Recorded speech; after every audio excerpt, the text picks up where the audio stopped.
Baik, tentang membawa anak-anak ke dalam masjid. Tadi kita sebutkan masjid tidak dilarang untuk membawa anak-anak. Ya. Namun kalau standarnya bahwa di masa Nabi Hasan Hussein pun berada di masjid sampai naik ke atas pundak Nabi, sampai Nabi menunda bangkit dari sujud gara-gara cucunya ini, itu naik ke pundaknya, itu menunjukkan anak-anak dari dulu memang sudah di masjid. Kemudian Nabi pun juga pernah membawa Umamah binti Zainab, cucunya yang lain, itu juga pernah dibawa ke masjid. Jadi memang masjid ini dari dulu itu sudah familiar dengan anak. Makanya kita bilang tadi tidak dilarang, cuma kita disuruh untuk mengawasi terutama orang tuanya. Nah, kalau standarnya Hasan Hussein, mereka itu dulu datang di masjid tidak mengacaukan orang-orang yang sedang berada di masjid. Mereka datang naik ke pundak Nabi, tidak membuat ribut, cuma begitu saja. Cuma Nabi memang karena sifatnya penyayang terhadap anak-anak sampai menunda untuk bangkit dari sujudnya. Kemudian kan terlalu lama sujud sehingga ditanya oleh sahabat, kenapa engkau sujud terlalu lama? Apa kata Nabi? Aku tidak ingin memutuskan kebahagiaan dua cucuku ini.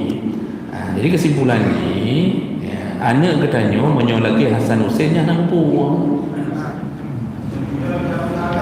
Mang menyolaki katanya lagi Fir'aun, apa yang ada fikir baju. Kalau anak kita seperti Hasan Hussein tak buat ribut, cuma ya biasa, itu aman. Yang penting kita kasih peringatan, nak jangan buat ribut. Ini kalau buat ribut setelah solat, ayah gantung di plafon. Itu perlu diancam gitu dia, mereka tidak membuat ribut. Jadi jangan merasa bahwa masjid itu taman kanak-kanak. Karena ada orang yang total mengatakan anjir, tidak boleh kita larang anak-anak di masjid. Mereka kan harus, memang masjid itu harus biasa kepada mereka. Pak, masjid itu tempat salat, bukan taman kanak-kanak. Jadi jangan mengira masjid kita rubah menjadi taman kanak-kanak sehingga orang salat boleh terganggu dengan masjid, dengan anak-anak. Oh, tidak begitu. Yang didirikan masjid memang untuk salat, cuma anak-anak diawasi dengan baik, terutama orang tuanya. Jadi jangan begini, bang. Anak-anak sudah hendak diawasi, kemudian ketika ditegur sama panitia kita pun marah. Anak kita hendak kita awasi, begitu ditegur sama panitia kita mengatakan urusan dulu. Anak-anak ke lumpuh ada ke ini ke mana pada ke lahir ini ke udah mulai marah-marah. Dia tidak mengingatkan, diingatkan sama panitia pun dia marah. Ini sebaiknya yang model begini, Pak. Cari saja masjid di Turki, ya. Salatnya ke Turki, Pak. Salatnya ke masjid-masjid yang maha besar itu tidak terganggu dengan anak-anak.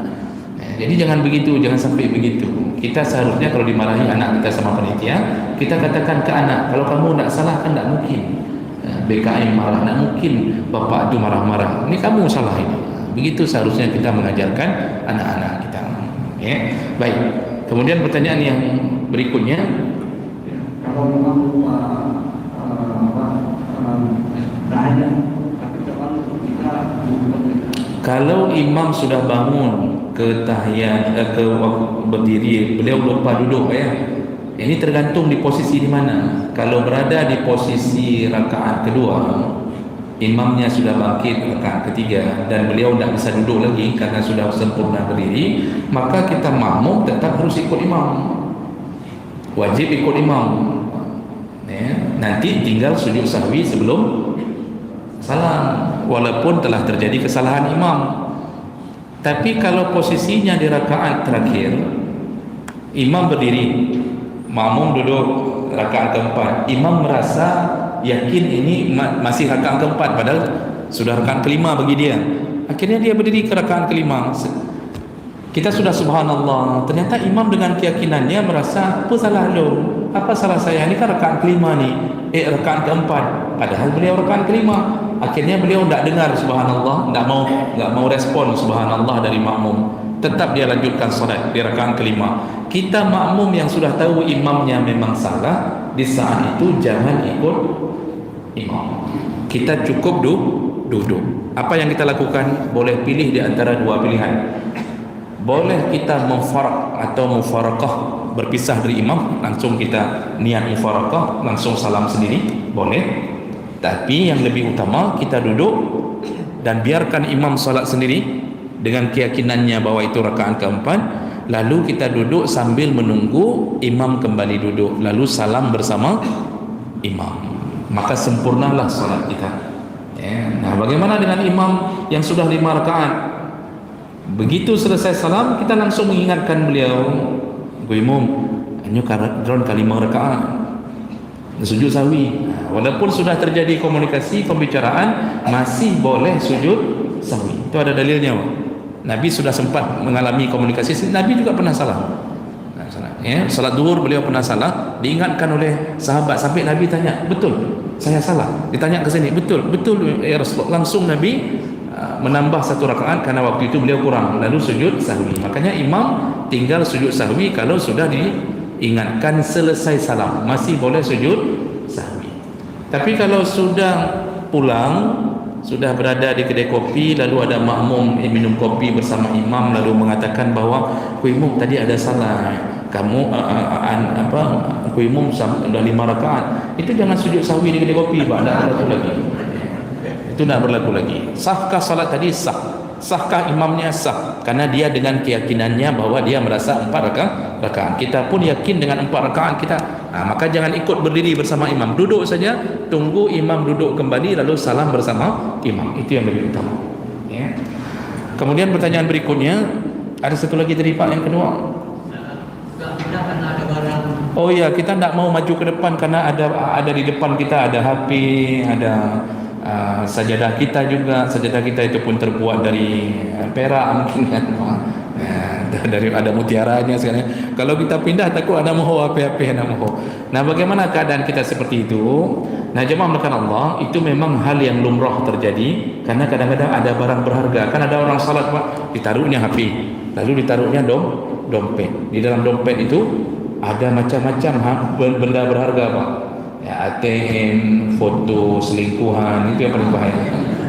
Jadi dia tidak berani maju ke depan. Kalau dia maju ke depan, itu nanti HP-nya dengan dompetnya itu bisa hilang. Apalagi maju sampai 2 saf ke depan, itu cukup bahaya kan Pak. Nah, di saat seperti itu boleh tidak maju. Jadi kita membiarkan orang di samping kita untuk maju. Boleh tidak maju Pak, karena semua yang berurusan dengan darurat, dengan kebutuhan yang sangat penting, itu kita sampai membatalkan solat pun boleh. Makanya Bapak Ibu, misal kita ni sedang solat, lalu rupanya dompet orang di samping kita diam-diam dicuri, maka kita yang melihatnya itu wajib batalkan solat untuk menyelamatkan dompet orangnya. Dompet orang, apalagi dompet kita. Makanya di saat seperti itu boleh tidak maju. Tapi kalau cuma sajadah, itu jangan. Bukan benda berharga Pak, itu tidak masalah, maju saja. Nanti sajadah kita hilang, ya tinggal kita beli lagi Pak. Oh, ada bungkusan nasi kita bawa bersama kita, MBG banyak Pak, hari ini kita saja. Jadi kalau bukan benda berharga tetap disuruh maju Pak, ya. Nah, tapi kalau benda berharga boleh tidak boleh tidak maju. Begitu. Kemudian pertanyaan terakhir dari Teguh Yusuf Yasin. Ada makmum di belakang tapi tidak bisa menggantikan imam. Oh ya, ada makmum di belakang di saf pertama tidak bisa gantikan imam.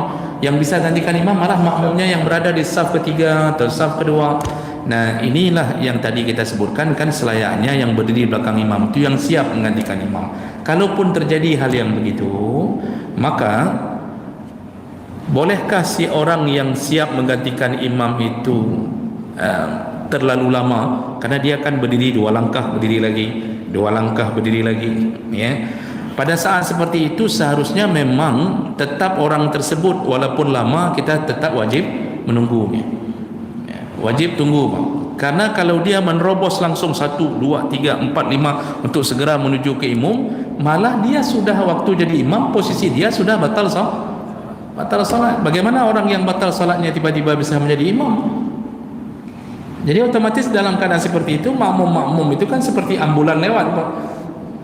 Itu makmum yang di depan tadi itu seperti ambulan lewat, dia harus memberi jalan kepada orang yang di saf kedua yang akan menggantikan imam, walaupun harus lama, 1, 2 berdiri lagi sebentar, kira-kira 1 rukun salat, maju lagi. Nah, inilah kejadian kalau seandainya yang berdiri di belakang imam itu bukan orang yang paham, akibatnya terjadi kekacauan. Jadi yang intinya tidak boleh orang itu menerobos dengan gerakan yang banyak, karena jumhur ulama mengatakan tetap batal salat walaupun dia pengganti imam. Ya. Jadi begitu. Jadi untuk yang saf berada belakang imam itu kita suruh orang nedang roh. Begitu seharusnya kita kalau menempatkan orang yang berada di belakang imam. Gitu. Kemudian yang terakhir, kalau mengeluarkan angin apakah kita keluar atau kita keluar ya, kita apakah kita kentut duluan atau kita perasaan kita mau kentut langsung keluar. Nah, ini kan tergantung pada keyakinan, Pak. Al-yaqin la yuzadu bisyak. Kaidahnya bahwa yakin itu tidak boleh dihilangkan dengan keraguan-raguan. Kalau kita yakin ini akan keluar kentut, kita kan tahu, Pak, mau keluar kentut atau tidak. Biasanya kan dia sudah berada di ujung tanduk itu. Kamu peh becut dekat di sini. Sudah berada di ujung itu, Pak. Ya, kita tahu nih, ini kalau kita tahan ini keluar nih. Di saat itu tidak mesti menunggu keluar, kita sudah langsung keluar. Jadi seperti cerita tadi, jangan kentut dulu baru kita keluar, sehingga kita akhirnya menyiksa orang satu masjid. Bagaimana cara batalkan salatnya, Pak? Kita boleh melakukan dengan cara langsung keluar, karena begitu bergerak kita sudah dianggap batal salat. Atau boleh lebih beradab dengan Assalamualaikum ke kanan, Assalamualaikum ke kiri. Misal posisi dari manapun, dari berdiri langsung Assalamualaikum langsung keluar, begitu. Jadi asal sudah yakin akan keluar najis, akan keluar hadas, maka segera keluar, batalkan salat. Jangan meninggalkan hadas di dalam masjid karena bisa mengganggu orang lain. Apalagi kentut kita, Pak, bukan kentut biasa, kentut premium. Itu kan betul-betul nampak ya. Itu betul-betul bisa mengganggu orang lain ya. Baik, demikian kita sambung insya-Allah di pertemuan kita berikutnya. Kita tutup dengan kafarah majlis. Subhanakallahumma bihamdik asyhadu an la ilaha illa anta astaghfiruka wa atubu ilaik. Wassalamualaikum warahmatullahi wabarakatuh.